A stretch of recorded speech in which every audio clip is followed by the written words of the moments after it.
بسم الله الرحمن الرحيم. أعوذ بالله من الشيطان الرجيم. بسم الله الرحمن الرحيم.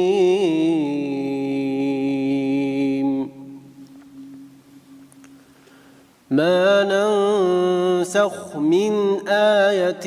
أو ننسها نأت بخير منها أو مثلها. ألم تعلم أن الله على كل شيء قدير؟ ألم تعلم أن الله له ملك السماوات والأرض وما لكم من دون الله من ولي ولا نصير؟ أم تريدون أن تسألوا رسولكم كما سئل موسى من قبل؟ ومن يتبدل الكفر بالإيمان فقد ضل سواء السبيل. ود كثير من أهل الكتاب لو يردونكم من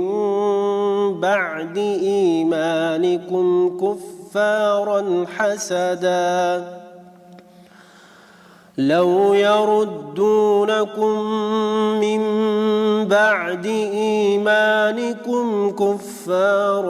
حسدا من عند أنفسهم من بعد ما تبين لهم الحق فاعفوا واصفحوا حتى يأتي الله بأمره إن الله على كل شيء قدير. وأقيموا الصلاة وآتوا الزكاة وما تقدموا لأنفسكم من خير تجدوه عند الله إن الله بما تعملون بصير. وقالوا لن يدخل الجنة إلا من كان هودا أو نصارى تلك أمانيهم قل هاتوا برهانكم إن كنتم صادقين. بلى من أسلم وجهه لله وهو محسن فله أجره عند ربه ولا خوف عليهم ولا هم يحزنون. وقالت اليهود ليست النصارى على شيء وقالت النصارى ليست اليهود على شيء وقالت النصارى ليست اليهود على شيء وهم يتلون الكتاب كذلك قال الذين لا يعلمون مثل قولهم فالله يحكم بينهم يوم القيامة فيما كانوا فيه يختلفون ومن أظلم ممن منع مساجد الله أن يذكر فيها اسمه وسعى في خرابها أولئك ما كان لهم أن يدخلوها إلا خائفين لهم في الدنيا خزي ولهم في الآخرة عذاب عظيم ولله المشرق والمغرب فأينما تولوا فثم وجه الله إن الله واسع عليم وقالوا اتخذ الله ولدا سبحانه بل له ما في السماوات والأرض كل له قانتون بديع السماوات والأرض وإذا قضى أمرا فإنما يقول له كن فيكون وقال الذين لا يعلمون لولا يكلمنا الله أو تأتينا آية كذلك قال الذين من قبلهم مثل قولهم تشابهت قلوبهم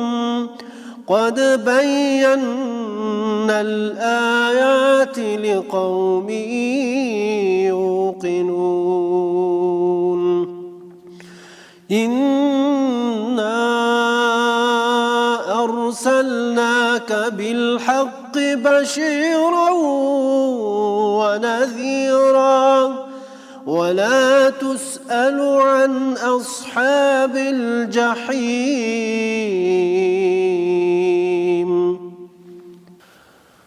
ولن ترضى عنك اليهود ولا النصارى حتى تتبع ملتهم قل إن هدى الله هو الهدى ولئن اتبعت أهواءهم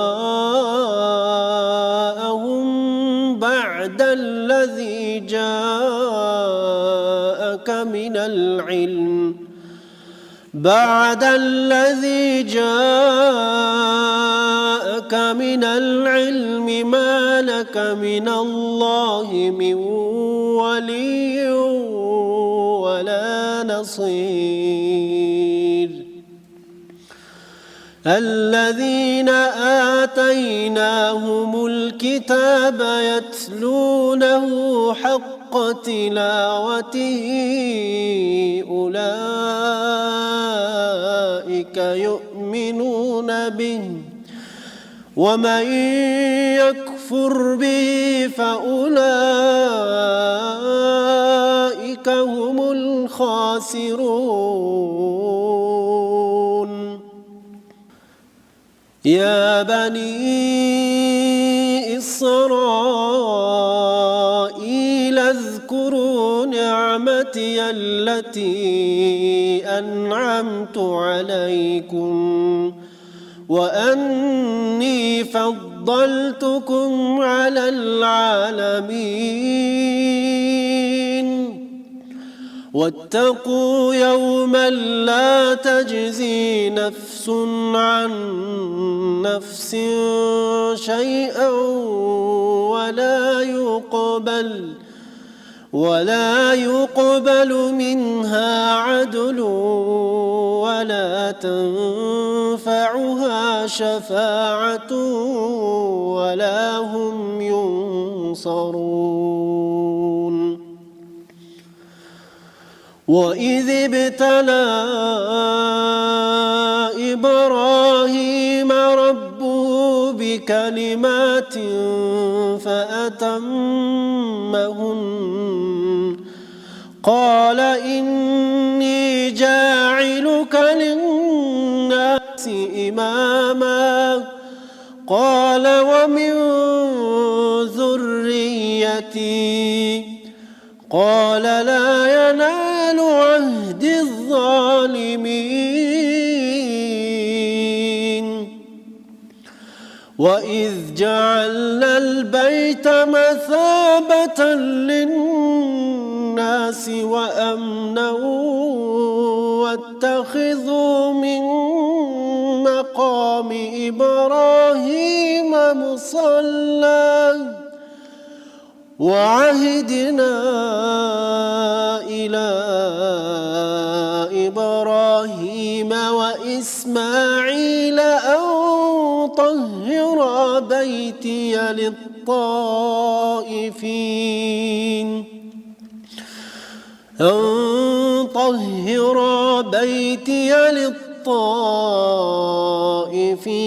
والعاكفين والركع السجود. وإذ قال إبراهيم رب اجعل هذا بلدا آمنا وارزق أهله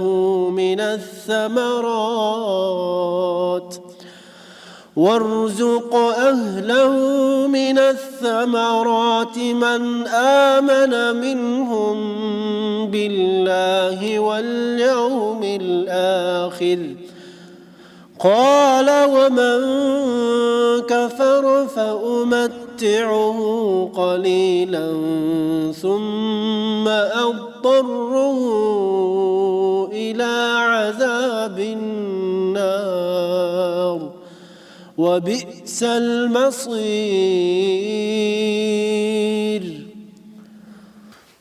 وإذ يرفع إبراهيم القواعد من البيت وإسماعيل ربنا تقبل منا إنك أنت السميع العليم. ربنا واجعلنا مسلمين لك ومن ذريتنا أمة مسلمة لك وأرنا مناسكنا وتب علينا إنك أنت التواب الرحيم. ربنا وابعث فيهم رسولا منهم يتلو عليهم آياتك ويعلمهم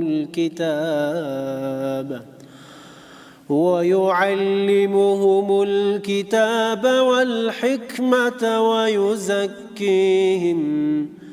إنك أنت العزيز الحكيم.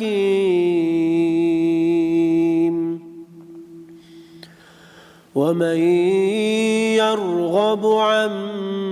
ملة إبراهيم إلا من سفه نفسه ولقد اصطفيناه في الدنيا وإنه في الآخرة لمن الصالحين. إذ قال له ربه أسلم قال أسلمت لرب العالمين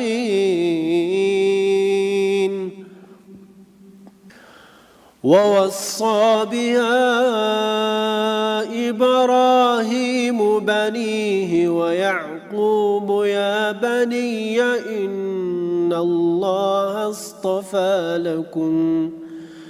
إن الله اصطفى لكم الدين فلا تموتن إلا وأنتم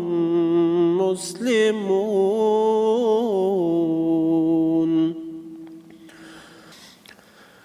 أم كنتم شهداء إذ حضر يعقوب الموت إذ قال لبنيه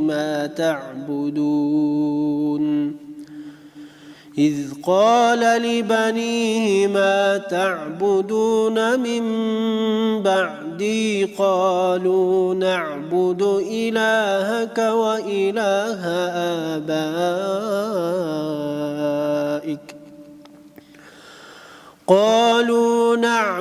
إلهك وإله آبائك إبراهيم وإسماعيل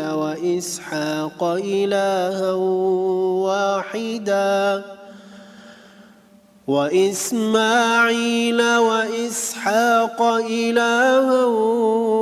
واحدا ونحن له مسلمون تلك أمة قد خلت لها ما كسبت ولكم ما كسبتم ولا تسألون عما كانوا يعملون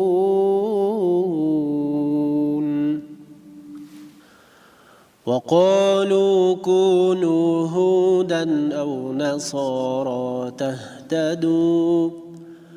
قل بل ملة إبراهيم حنيفا وما كان من المشركين قولوا آمنا بالله وما أنزل إلينا وما أنزل إلى إبراهيم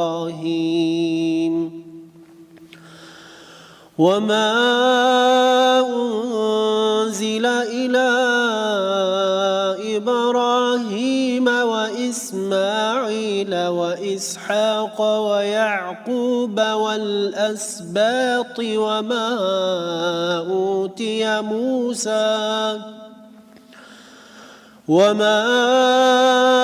أوتي موسى وعيسى وما أوتي النبيون من ربهم لا نفرق بين أحد منهم ونحن له مسلمون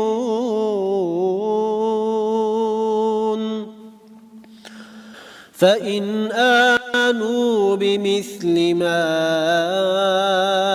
آمنتم به فقد اهتدوا وإن تولوا فإنما هم في شقاق فسيكفيكهم الله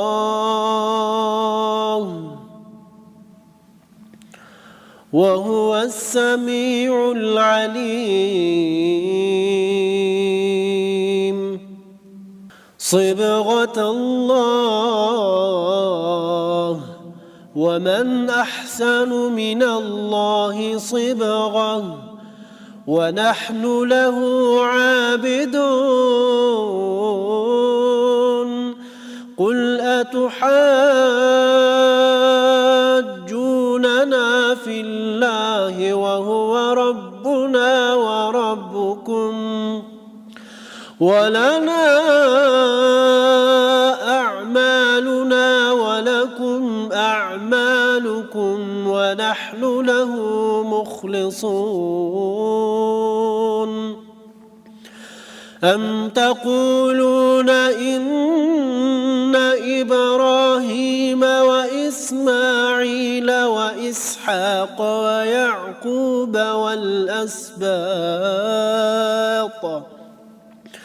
ويعقوب والأسباط كانوا هودا أو نصارى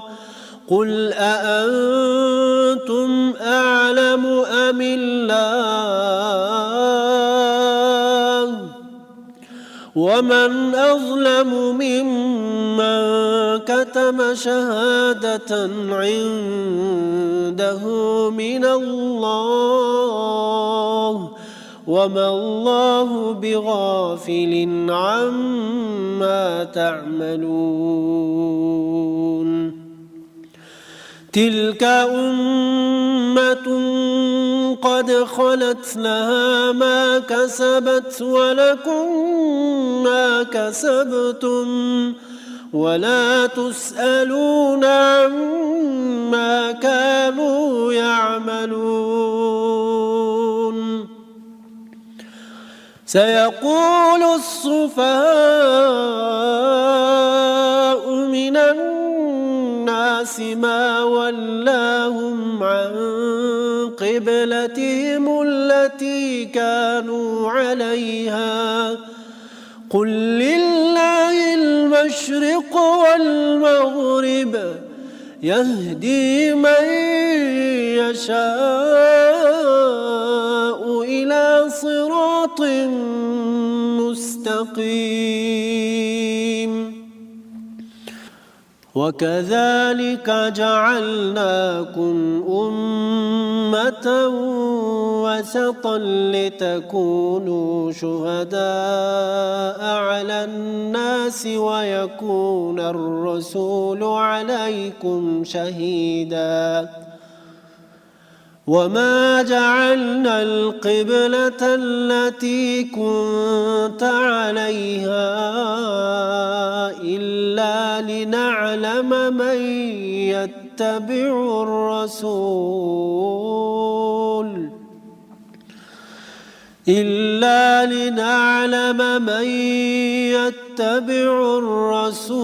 ممن ينقلب على عقبيه وإن كانت لكبيرة إلا على الذين هدى الله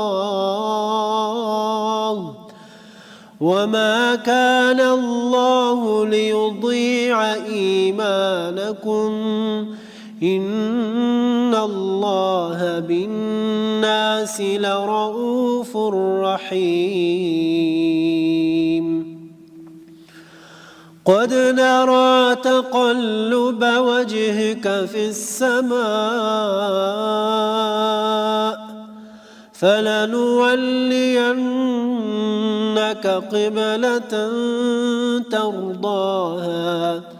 فول وجهك شطر المسجد الحرام وحيث ما كنتم فولوا وجوهكم شطره وإن الذين أوتوا الكتاب ليعلمون أنه الحق من ربهم وما الله بغافل عما يعملون ولئن أتيت الذين أوتوا الكتاب بكل آية ما تبعوا قبلتك وما أنت بتابع قبلتهم وما بعضهم بتابع قبلة بعض ولئن اتبعت أهواءهم من بعد ما جاءك من العلم إنك إذا لمن الظالمين. الذين آتيناهم الكتاب يعرفونه كما يعرفون أبناءهم وإن فريقا منهم ليكتمون الحق وهم يعلمون. الحق من ربك فلا تكونن من الممترين. ولكل وجهة هو موليها فاستبقوا الخيرات أينما تكونوا يأت بكم الله جميعا إن الله على كل شيء قدير. ومن حيث خرجت فول وجهك شطر المسجد الحرام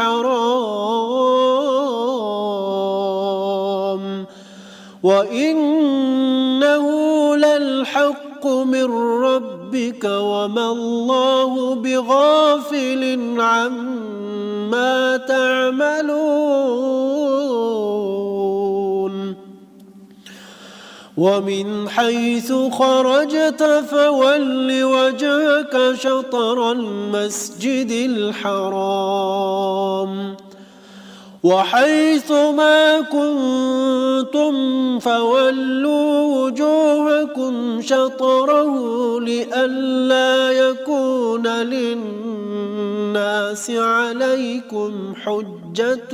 إلا الذين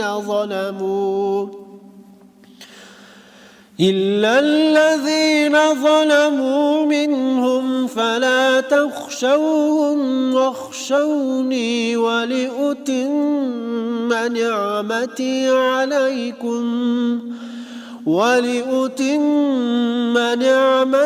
عليكم ولعلكم تهتدون. كما أرسلنا فيكم رسولا منكم يتلو عليكم آياتنا ويعلمكم الكتاب والحكمة ويعلمكم ما لم تكونوا تعلمون. فاذكروني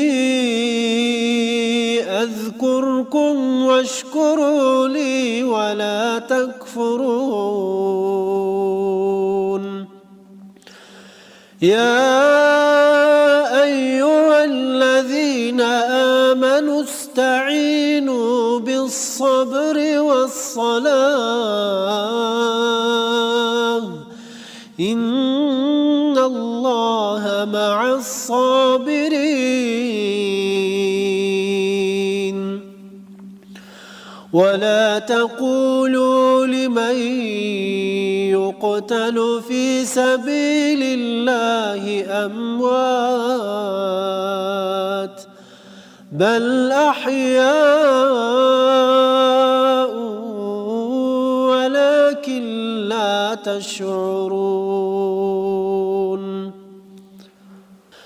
ولنبلونكم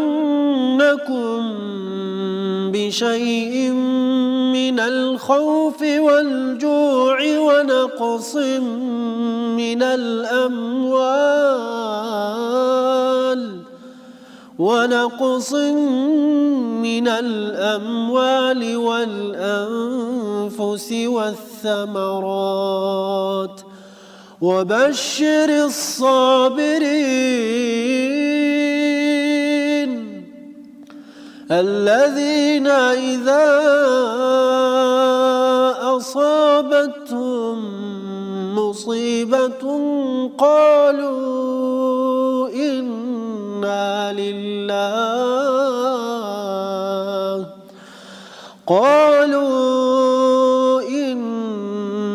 لله وإنا إليه راجعون أولئك عليهم صلوات من ربهم ورحمة وأولئك هم المهتدون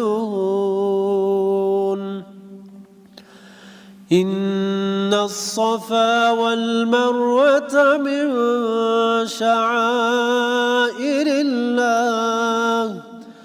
فمن حج البيت أو اعتمر فلا جناح عليه أن يطوف بهما ومن تطوع خيرا فإن الله شاكر عليم إن الذين يكتمون ما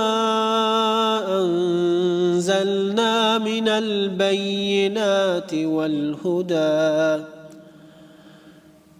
البينات والهدى من بعد ما بيناه للناس في الكتاب أولئك يلعنهم الله ويلعنهم اللاعنون إلا الذين تابوا وأصلحوا وبينوا فأولئك أتوب عليهم وأنا التواب الرحيم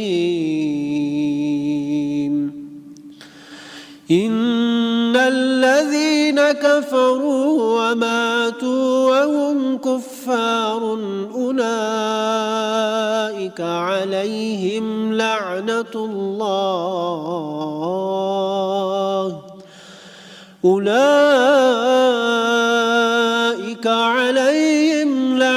الله والملائكة والناس أجمعين خالدين فيها لا يخفف عنهم العذاب ولا هم ينظرون وإلهكم وإله واحد لا إله إلا هو الرحمن الرحيم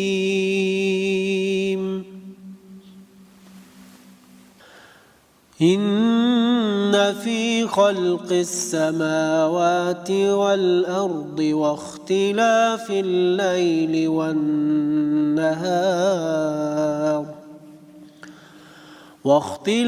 الليل والنهار والفلك التي تجري في البحر بما ينفع الناس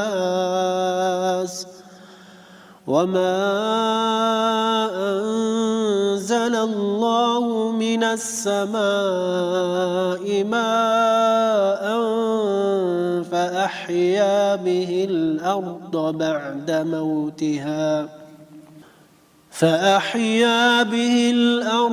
بعد موتها وبث فيها من كل دابة وتصريف الرياح الرياح والسحاب المسخر بين السماء والأرض لآيات لقوم يعقلون ومن الناس من يتخذ من دون الله أندادا يحبونهم كحب الله والذين آمنوا أشد حبا لله ولو يرى الذين ظلموا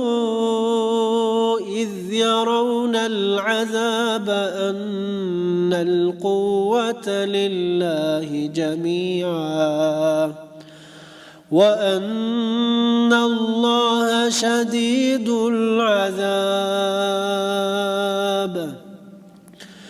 إذ تبرأ الذين اتبعوا من الذين اتبعوا ورأوا العذاب وتقطعت بهم الأسباب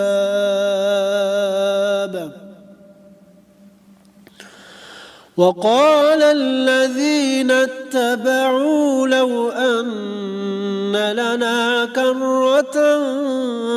فنتبرأ منهم كما تبرؤوا منا كذلك يريهم الله أعمالهم حسرات عليهم وما هم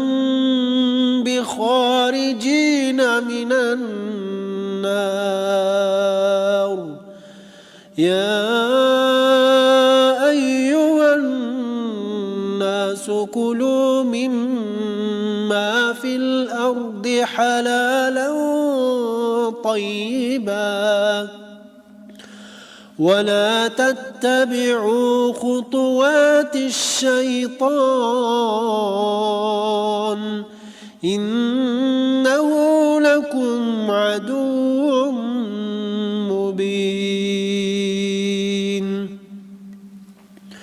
إنما يأمركم بالسوء والفحشاء وأن تقولوا على الله ما لا تعلمون وإذا قيل لهم اتبعوا ما أنزل الله قالوا بل نتبع ما ألفينا عليه آباءنا أولو كان آباؤهم لا يعقلون شيئا ولا يهتدون ومثل الذين كفروا كمثل الذي ينعق بما لا يسمع إلا دعاء ونداء صم بكم عمي فهم لا يعقلون يا أيها الذين آمنوا كلوا من طيبات ما رزقناكم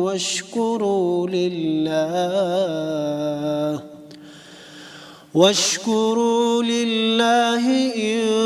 كنتم إياه تعبدون إنما حرم عليكم الميتة والدم ولحم الخنزير وما أهل به لغير الله فمن اضطر غير باغ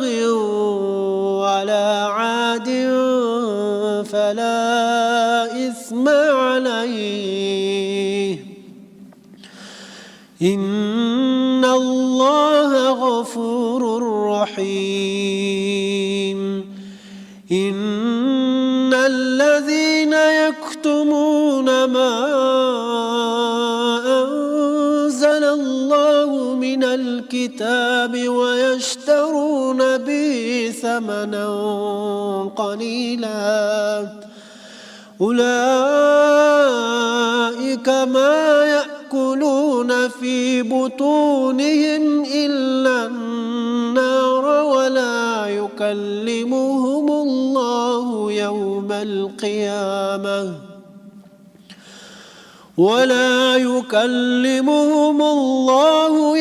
القيامة ولا يزكيهم ولهم عذاب أليم أولئك الذين اشتروا الضلالة بالهدى والعذاب بالمغفرة فما أصبرهم على النار ذلك بأن الله نزل الكتاب بالحق وإن الذين اختلفوا في الكتاب لفي شقاق بعيد صدق الله العظيم. بسم الله الرحمن الرحيم.